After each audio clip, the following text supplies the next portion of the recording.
Terve! Täällä taas ollaan höpisemässä luontoon liittyviä asioita. Nyt odotetaan hetkeksi noi retkeilyvälineet ja siirrytään kalastuksen pariin ja tarkemmin ultralight perokalastuksen pariin. Mä oon varannut tähän vähän viiniä. Tää on sen verran pitkä ja vakava aihe, että tää vaatii vähän voitelua. Mulla on tässä erilainen määrä kaikkea tavaraa. Tässä on 6 erilaista perhovapaa, kelaa, 9 erilaista siimaa, perukkeita, perhoja ja yleisesti vähän tästä aiheesta aluksi. Sitten voi tehdä erikseen semmosia juttuja, mitkä menee syvemmälle aiheeseen. Mutta nopeasti siitä, että miten musta tuli ultralight perhokalastaja, niin mä mietin sitä asiaa tuossa ja mulla on pari sellaista tapahtumaa, mitkä tuohon on vaikuttanut tähän. Ja yksi menee, nämä on aika kauan sitten tapahtuneita. Eli mulla oli kerran kauan sitten kalastamassa meritaimenia Emäsalossa. Siihen aikaan kalastettiin paljon aika järeillä vavoilla. Satuin saamaan sitten yli 60-senttisen meritaimenen ja se tuli ihan sukkana ylös sieltä. Hieno kala, mutta kokemuksena sitä jäi vähän sellainen, että olisi tämä nyt vähän makempaakin voinut olla. Sitten toinen mitä kävi tuolla Elisaaressa, jikistelin ahvenia. Silloinkin oli hyrräkellä ja sitten oli vapana tommonen jikivapa, maksimissaan 21 grammasille viehelle ja satuin saamaan sitten kilon ahvenen ja siinäkin oli sama juttu, että hieno kala, mutta ei siinä väsyttämisessä ollut mitään kivaa. Ja siitä sitten tuli semmoinen kipinä, että voisikohan näitä välineitä sitten vähän keventää, että saisi siitä kalastuksesta vähän enemmän irti. Ja aloitin sitten tutustumisen erilaisiin välineisiin, kevyisiin. Tuut sä häiritsee mun kissa on tossa.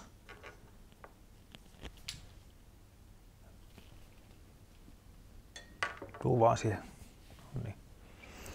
Kala mainittiin, niin tuli paikalle.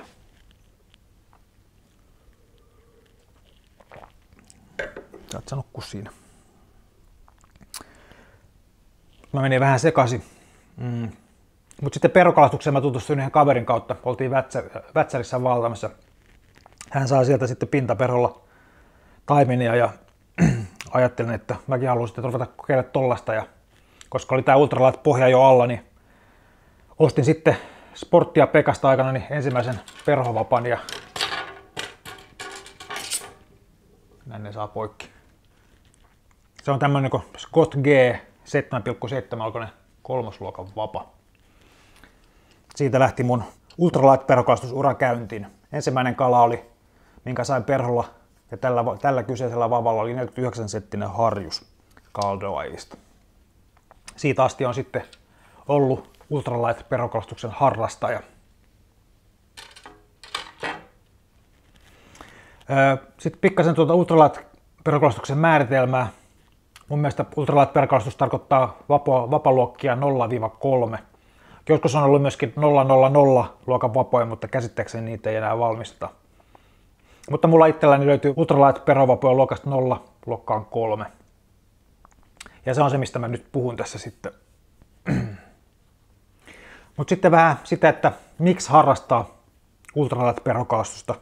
Mun mielestä nämä tarjoaa jotain etuja, mitä raskaammat vapat ei tarjoa. Mulle niistä suurin on se, että tämä pakottaa ajattelemaan asioita vähän eri tavalla. Eli tässä on tiettyjä rajoituksia, mitä tästä tulee. Ei pysty heittämään ihan niin pitkälle kuin raskaammilla vavalla. Nämä on myöskin herkempiä tuulelle. Tosin nämä uhoit siimat pikkasen kompensoi sitä asiaa. Mutta hyvä puoli on se, että tämä pistää siis ajattelemaan asioita uudestaan.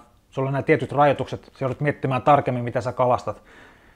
Nämä pakottaa heittämään lyhyitä heittoja, ja se on taas tuonut itselleni sen, että mä saan näillä enemmän kaloja kuin raskalla vavalla. Ihan puhtaasti sen takia, että mä saan enemmän heittoja heitettyä samassa ajassa. Ja mun käsityksen mukaan perhokalastus on tehokkainta silloin, kun heittää paljon heittoja, eikä niinkään, että heittää 1 tai 2 pitkää heittoa. Siinä nopeasti ne hyvät puolet. Ja ehkä sellaisen voisi vielä mainita, että nämä väsyttää myöskin paremmin kaloja silloin, kun kalastellaan tosi ohkaisilla siimoilla tai tosi ohkaisella perukkeella. Ja jos perukkeen paksuus rupeaa olemaan 0,10 tai 0,15, niin näillä pystyy väsyttämään kalan nopeammin kuin raskalla vavolla. Ja se ero tulee siitä, että raskalla vavolla sä et tunne sillä tavalla sitä perukkeen katkemispistettä. Ja tämmöisellä löysällä tikulla taas voi vääntää niin paljon kuin huvittaa, niin se ei katkea se siima. Eli ohkaisilla perukkeilla niin näillä mun mielestä saa tehokkaammin kalan ylös. Toki tämä on sitten tietysti kokemuskysymyskin, että minkälaisilla jutulla on tottunut kalastamaan.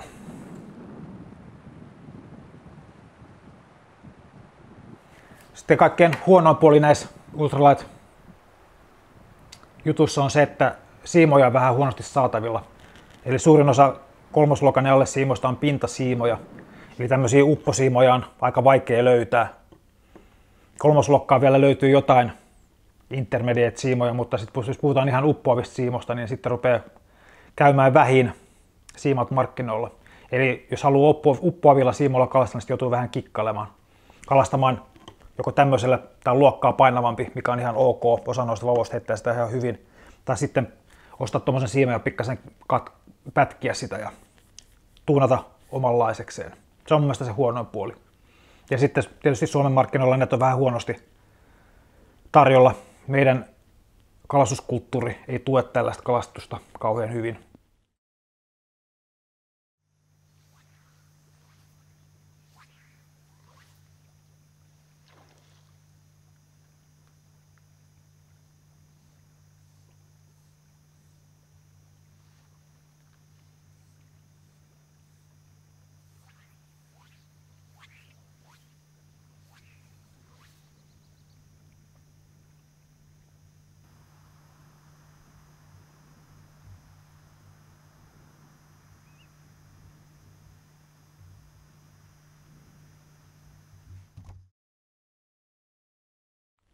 Mutta vavoista. Mä oon tässä nyt miettinyt, että minkälaisen näkökulman mä tähän ottaisin, mutta ehkä mä puhun näistä, mitä mulla on. Ultralight perokalastuksessa on samalla tavalla vapoja kuin raskaammassakin kalastuksessa. Eli löytyy kärkitoimisia, sitten medium-toimisia, kokotoimisia, nopeita vapoja, kaikkea löytyy. Mutta nopeasti näistä vavoista, mitä mulla on. Tässä on kakkosluokan Scott F, lasikuitoinen 6,6-jalkainen vapa. Esimerkki kokotoimisesta vavasta. Tää taipuu ihan tonne pohjaan asti, tai kahvaan asti. Eli kun tätä vapaa rasittaa, niin se taipuu tonne. Kalan ei tarvitse olla kovinkaan häppöinen, että se vapa taipuu kahvaan asti. Ja se on sekä hyvä että huono ominaisuus. Hyvä siinä on se, että on hauska vaan väsyttää kaloja ja sitten se imee kalasta aika nopeasti mehut pois, koska koko aihio osallistuu siihen väsytyshommaan. Huono puoli on sitten se, että täällä on vaikea tartuttaa kaloja. Varsinkin kun on pitkä siima ja jos siima on vähänkin mutkalla, niin tää on niin löysä, että täällä on tosi vaikea saada kunnollista vastaiskua aikaan. Kaikella on puolensa, aina. Mutta ei siitä sen enempää. Mä yritän käydä tuossa ulkona heiluttelemassa vähän vapoja lunta vasten, niin näkee sitten, mikä se niiden toiminta oikeasti on. Tai jos siitä näkee. Sitten mulla on tässä kaksiosainen Loomis GLX 3. luokan vapaa ja 8 jalkaa pitkä. Kärkitoiminen. Eli jos tätä vertaa tuohon ja vääntää, niin huomaa, että tää rupeaa taipumaan huomattavasti tuolta kärjestä päin enemmän. Ja tää vapaa tyvi ei enää taivu samalla tavalla. Siinä on hyviä puolia se, että tässä on enemmän reserviä tyvessä. Eli tällä on ehkä helpompi sitten isoja kaloja väsytellä. Sieltä löytyy enemmän voimaa tuolta tyvestä. Huono puoli on sitten taas, että on aavistuksen kovempi. Että kun se taipuu vaan tuolta kärjestä, niin se ei ole ehkä niin hauska sitten kalastuksessa. Mutta sekin on asia, mikä on sitten omien mieltymysten mukaan. Katsotaan tälle paino. Mulla on tuossa vaaka. Vaaka on näissä asioissa tärkeä näissä ultralight-jutuissa.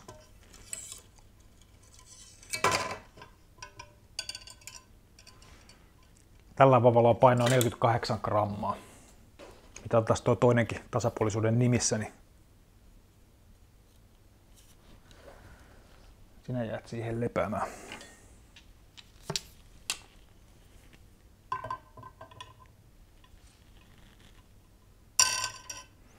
Siellä on 66 grammaa. Eli sen verran tekee materiaalieroa. Tää on lyhkäisempi vapa kuin toi ja kevyempi luokka, mutta lasikuitu on matskuna sen verran painavampaa, niin tuo on kevyempi vapa. Mitäs sitten otetaan?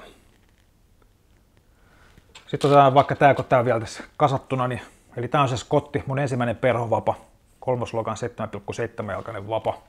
Tää on medium toiminen.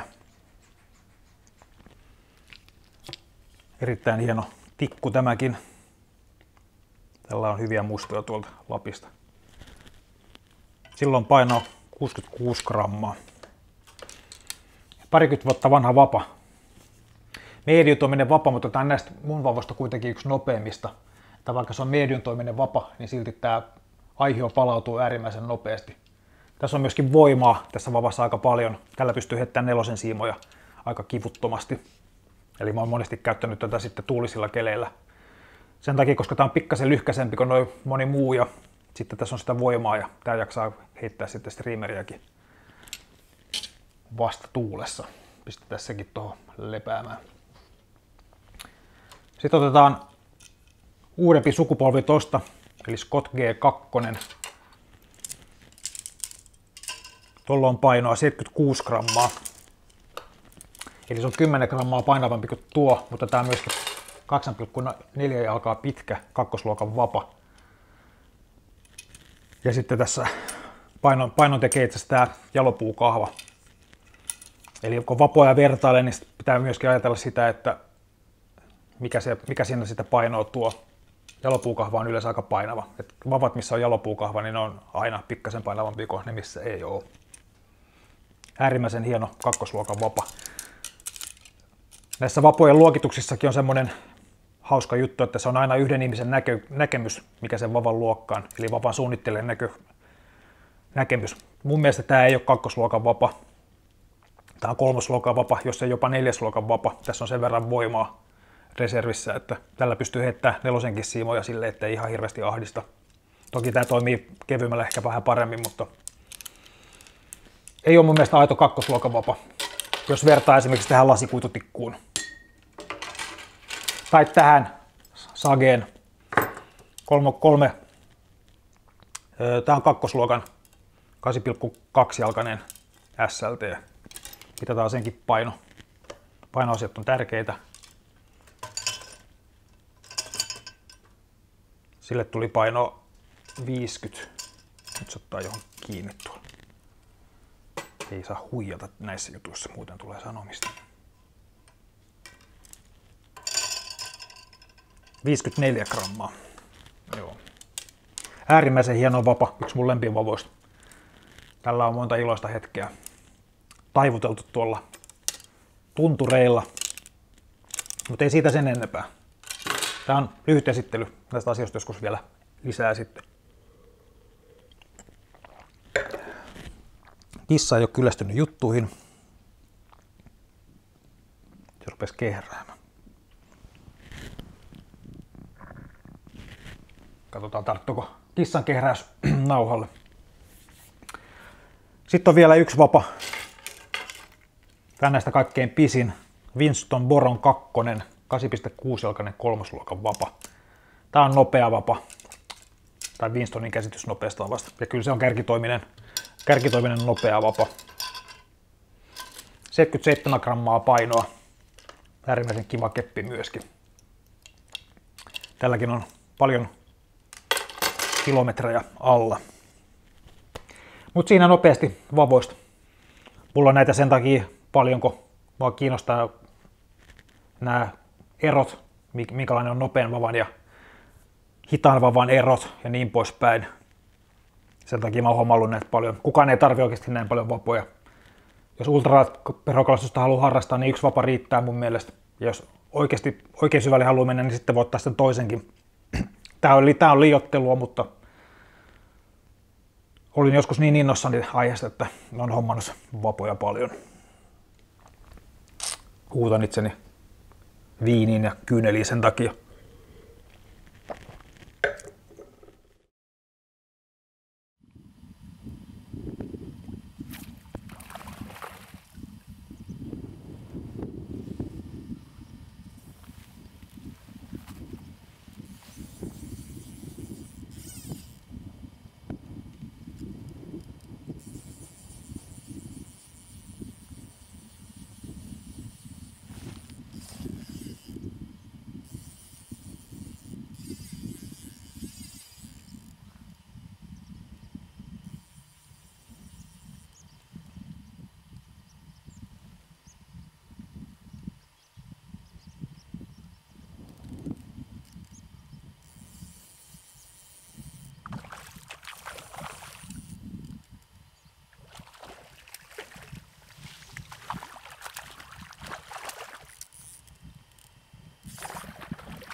Mutta sitten kelat.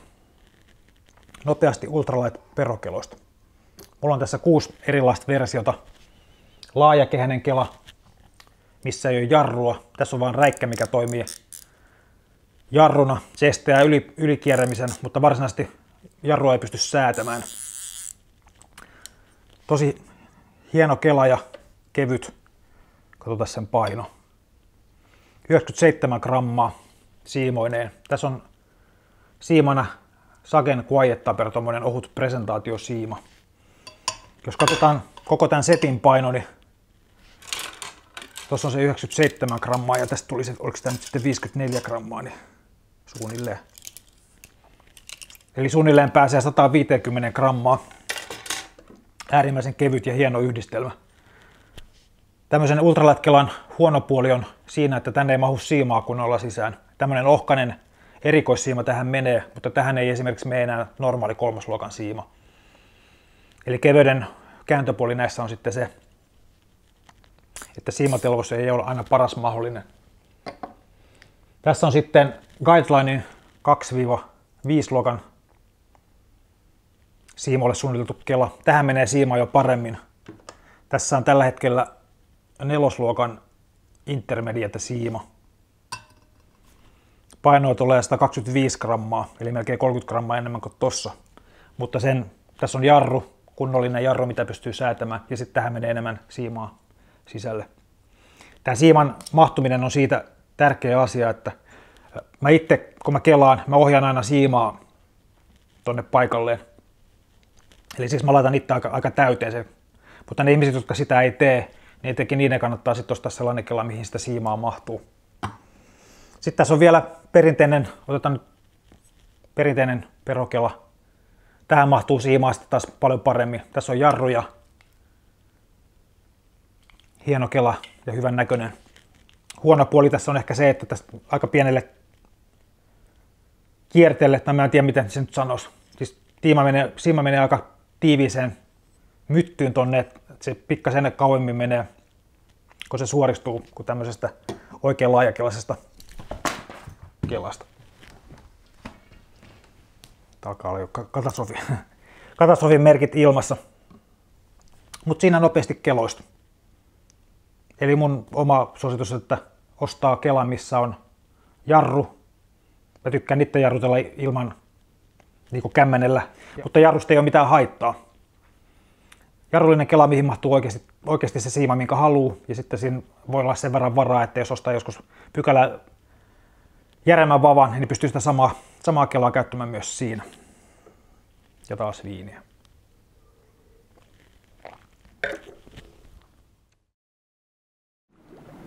Tänään on ollut tosi raskas päivä.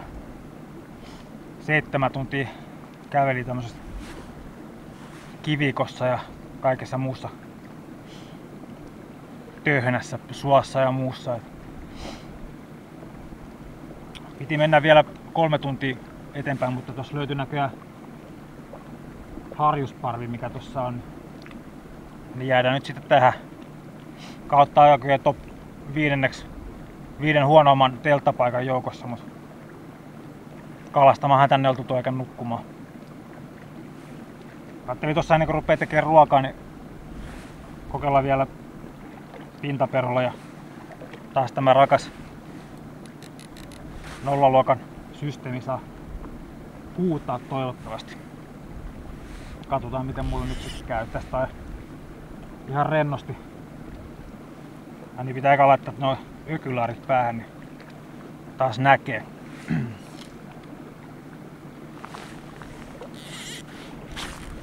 Siinä ei kauaa mennä.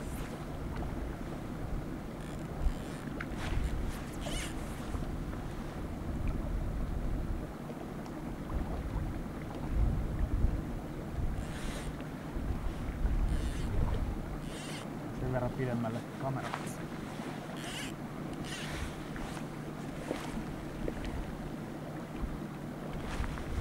Noin.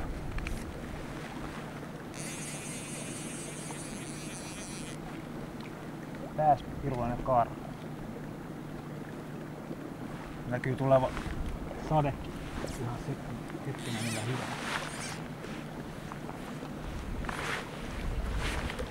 pitkältä. Vähän pidemmältä.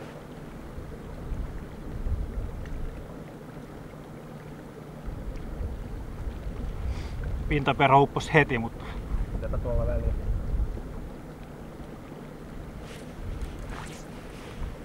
Se on liian iso perho, kun ei mennä jäädä kiinni.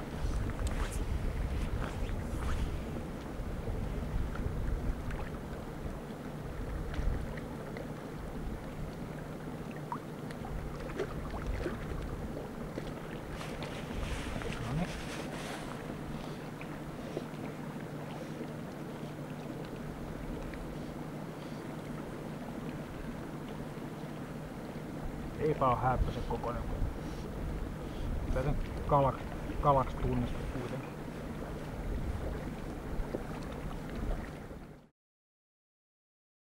Mut sit siimoista. Mulla on tässä erilaisia siimoja.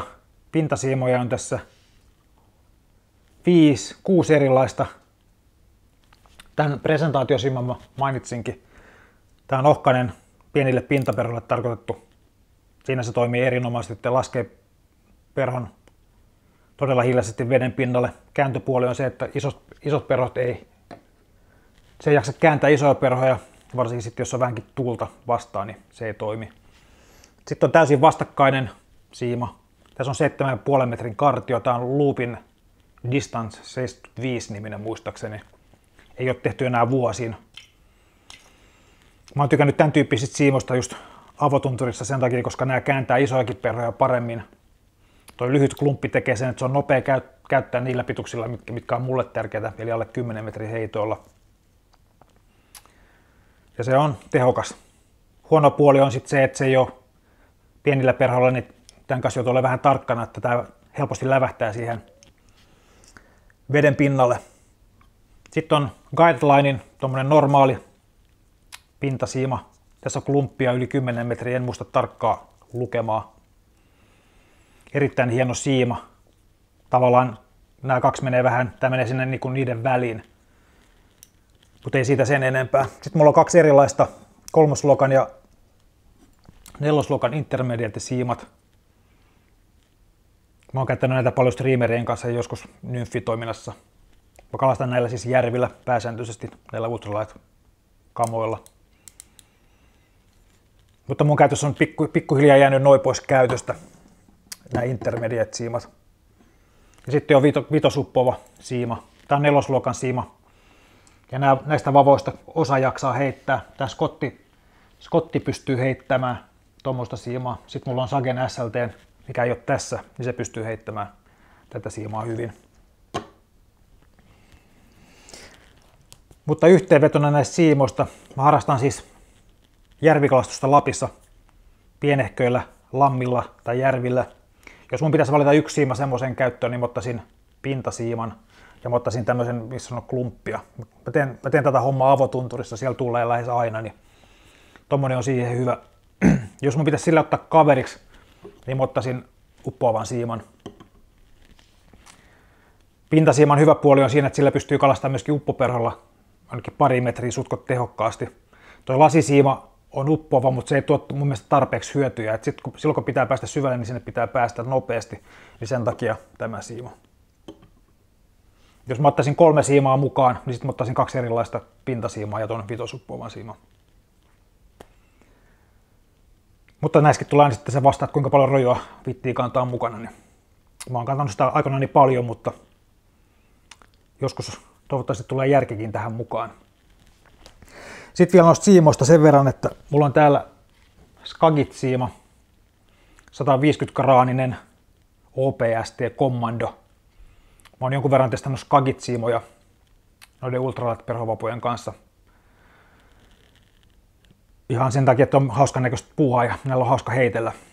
Tästäkin joskus ehkä enemmän lisää.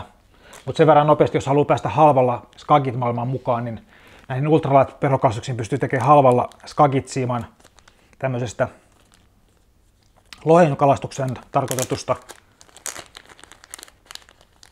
Mä en tiedä mikä onko tää nyt tipet sitten. Eli tää on tämmönen kuin Imove Medium perhosiiman kärki. Tämä on just sen verran painava, kun tähän liittää tällaisen uppoavan perukkeen tai sitten intermediate polyliiderin, niin tällä saa uppoavan Skagit-siiman. Markkinoilla ei ole ainakaan näille ultralight-kamoille semmoista Skagit-siimaa olemassa, mikä olisi uppoava, niin tällä saa helposti tehtyä semmoisen. Me päästiin kissan kanssa, saatiin vähän aurinkoa tänne. Valaistusolosuhteet muuttu radikaalisti. Sitten nopeasti perukkeista. Mä oon yleensä tehnyt itse perukkeet.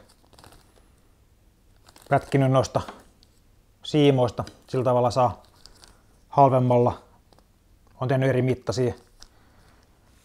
Pitkille heitolle järvikalastukseen ja sitten lyhkäisiä puroperukkeita ja niin poispäin. Niistäkin joskus lisää sitten. Mitäs mä sitten tästä vielä keksisin?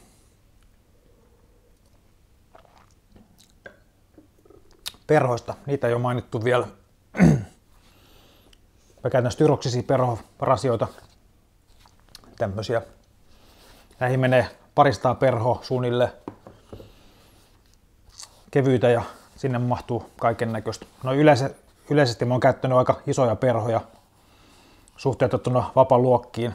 Aikoinaan kun tuli aloitettua tämä kuvaustouhu, niin isot perhot näkyy paremmin veden pinnalta, niin tuli käytettyä vähän turhankin isoja perhoja aikoinaan. Isommat perhot, mitä normaalisti hettele on tätä luokkaa. Streamerit, mutta sitten on joskus käyttänyt semmosia 10-senttisiäkin streamereita. En mä nyt varsinaisesti suosittele, että tämmöisiä vapoja kannattaa siihen käyttää, mutta se on mahdollista. Mutta sitten vielä näillä kevyillä voi olla väsyttämisestä. Että näiden hyvä puoli tosiaan on se, että ohuellakin siimalle pystyy antaa kalalle tosi paljon painetta. Ja kun väsyttelee kalaa, niin kannattaa käyttää tätä vavan tyviosaa hyväksi. Sieltä löytyy yllättävän paljon voimaa jopa tästä letkuvavastakin.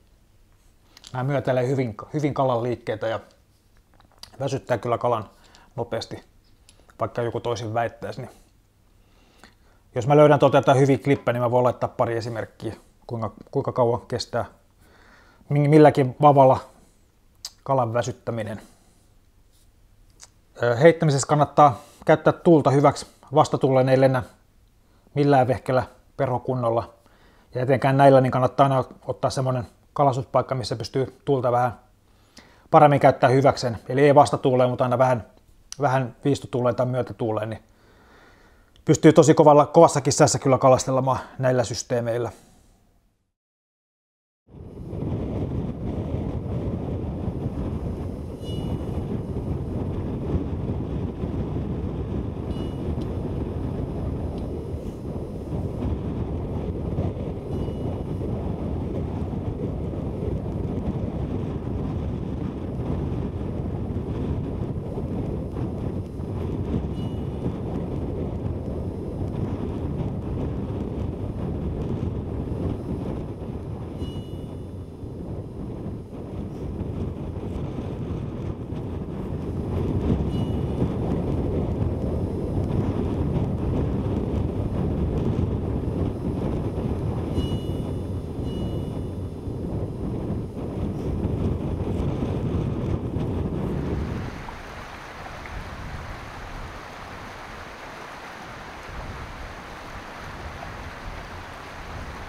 Joo. Mitäs sitten vielä? Ehkä tää alkaa olla sitten tässä, että tässä oli nyt sitten ultralight perhokalastuksesta pintapuolisesti jotakin. Eli tämmöistä pientä välinehinkkausta, jos kauniisti sanotaan. Toinen olisi keksinyt vähän tuhmemmankin sanan, mutta tämä on perheohjelma, yritetään muistaa se. Mutta vähän tähän loppuun, kenelle tämmöinen toiminta sopisi. Mun mielestä tämmöinen ultralight perokalastus sopii semmoiselle ihmiselle, joka haluaa keventää kalastustaan. Haluaa saada ehkä vähän enemmän kivaa elämänsä niistä arkikaloista, mitä saa. Eli vaikka näissä monesti kaikki aina puhuu niistä yli 50-senttisistä kaloista, niin niitä ei kuitenkaan joka reissulla tule semmosia ainakaan määrissä. Mutta sitten kenelle nämä ei sovi, niin mun mielestä nämä ei sovi semmoiselle ihmiselle, joka kalastaa pelkästään isossa virrassa tai vuolassa virrassa ja haluaa heittää isoja perhoja tai painotettuja perhoja. Niin siihen nämä ei ole parhaita vehkeitä. Tämä mun kanava on aika voimakkaasti ollut lappiaiheinen tähän mennessä.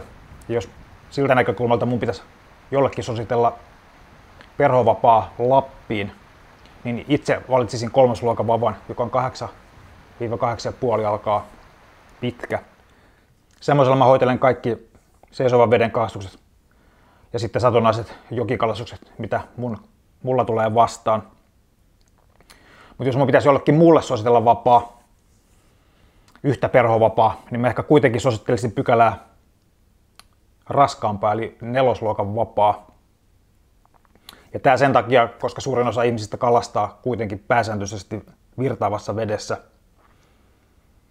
niin se 4. luokan vapa antaa vähän enemmän pelivaraa siihen touhuun. Ja sitten 4. luokan perhovapaa myöskin täällä etelän vesissä, jos kalastelee, niin myöskin vähän monipuolisempi. Mutta kaikki nämä on toki henkilökohtaisia valintoja, mitä haluaa tehdä ja mistä tykkää. Että eihän sitten nämä 0. luokan, 1. luokan ja 2. luokan vavat on sitten sellaisia, mitä kannattaa miettiä, että onko tämä touhu niin kivaa tai tärkeää, että haluaa sitten sinne mennä. Se on sitten vähän tuommoista rajoittuneempaa, mutta äärimmäisen kivaa puuhaa. Mutta semmoista tarinaa näistä jutuista. Sitten voisi vielä seuraavaksi tehdä juttuja perhoista ja erilaisista perhosiimoista ja semmoista. Et jos tämän tyyppiset aiheet kiinnostaa tästä, niin sitten kannattaa ehkä seurata kanavaa, niin tulee ilmoitus niistä. Ja sitten tietysti jotain retkilohjastakin voisi tehdä. Mutta siitä en keksi enää mitään muuta. Kiitos kun jaksoitte tänne asti. Kommentteja saa heitellä. Mä vastailen niihin. Ja tää on kivaa puhua tää kalastus. Tätä voi tehdä tosi monella eri tavalla. Oikea ja väärää ei onneksi ole. Niin. Mutta tää on se maailma, mitä mä oon tehnyt pitkän aikaa. Mutta kiitos katsomisesta ja palataan. Morjens.